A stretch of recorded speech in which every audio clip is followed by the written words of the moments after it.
அந்த டைரக்டர்ஸ் வந்து ரொம்ப ரசிச்சு விரும்பி என்னை கேட்டு அவங்க இந்த விஷயங்கள்ல ஆட் பண்றாங்க. இப்போ அஸ்வத் வந்து கதை சொல்லும்போது இந்த டான்ஸ் இருக்கும் அப்படிலாம் எதுவுமே சொல்ல. சார் வச்சிருக்கேன் நான் சொல்றேன் அப்படிதான் அவர் மைண்ட்ல இருக்கு. அண்ட் இந்த இந்த கதை இந்த படத்துல வந்து ஒரு 3 to 4 days ஒர்க் சார், நீங்க இதுதான் அப்படின்னு சொல்லிட்டாரு. அண்ட் அஸ்வத்துடைய ஓமை கடவுளிலே நான் ஒரு கேமியோ மாதிரி ஒன்று பண்ணியிருப்பேன் நீங்களாவே. ஆமா. அண்ட் இதுல வந்து பிரதீப் பிரதீப் எனக்கு வந்து லவ் டுடே எனக்கு ரொம்ப பிடிச்சிருந்தது. அண்ட் சரி பிரதீப் கூட ஒரு படம் அப்படின்னு சொல்லும்போது ஓகே ஒன்று பார்க்கலாம் எப்படி இருக்கும் அப்படின்னு சொல்லி தான் நான் பண்ணேன். ஆல்மோஸ்ட் டுவர்ட்ஸ் தி எண்டு தான் சார் ஒரு விஷயம் ஒன்று சொன்னேன்ல, அது ஒரு டான்ஸ் தான் நீங்கள் பண்ணணும் அப்படின்னு சொல்லி ஒரு மார்னிங் ரிஹர்சல் டைம் வச்சு ஈவினிங் ஷூட் பண்ணாங்க. தில்லுக்கு துட்டு ஐ மீன் அந்த டிடி ரிட்டர்ன்ஸ் உடைய நெக்ஸ்ட் லெவலும் அதே மாதிரி தான். ஒரு 3 days ஒர்க் தான்.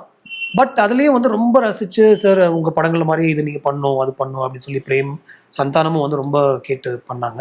சந்தானம் இன்ஃபேக்ட் சார் நீங்கள் கேட்டப்போ அந்த டைமில் எனக்கு டேட்டே இல்லை, நான் நீ தானே பண்ணேன், நீங்கள் இது எனக்காக பண்ணணும் அப்படின்னு கேட்டப்போ உங்களுக்காக மட்டும் தான் நான் பண்ணுவேன் அப்படின்னு சொல்லி தான் நான் பண்ணேன். ஓகே. ஆனா என்ஜாய்ட் இட். ஒரு மாதிரி நான் சொன்னேன்ல ரொம்ப சீரியஸா போயிட்டு இருக்கிற என்னுடைய கேரக்டர் சுத்தி நிறைய காமெடியான ஒரு பிளாஸ்டான விஷயம். அவங்களை சுத்தி காமெடி. ஆமா, நிறைய பிளாஸ்டான விஷயங்கள் நடக்குது. அது எல்லாமே தியேட்டர்ல பயங்கரமா இருக்கும் அப்படின்னு எனக்கு தோணுச்சு இந்த படம். அண்ட் அவங்க ரொம்ப ஒரு ஒரு ஒரு வித் ஆல் ஹார்ட் ஒர்க் பண்ற ஒரு காமெடி கலந்த ஒரு ஹாரர் கலந்த ஒரு விஷயம். ஸோ சந்தானம்காக அது பண்ணேன். அண்ட் அவங்களும் ரொம்ப அதுலேயும் நிறைய இந்த என்னுடைய படங்களுடைய ஸ்பூஃப் எல்லாம் இதுல இருக்கு. எல்லா படத்துடைய விஷயமும் இதில் வச்சிருக்காங்க. என்னுடைய படங்கள்லையும் என்கிட்ட கேட்டு சரி பண்ணலாம் அப்படின்னு சொல்லி நானே அதில் பார்ட்டிசிபேட் பண்ணியிருக்கேன்.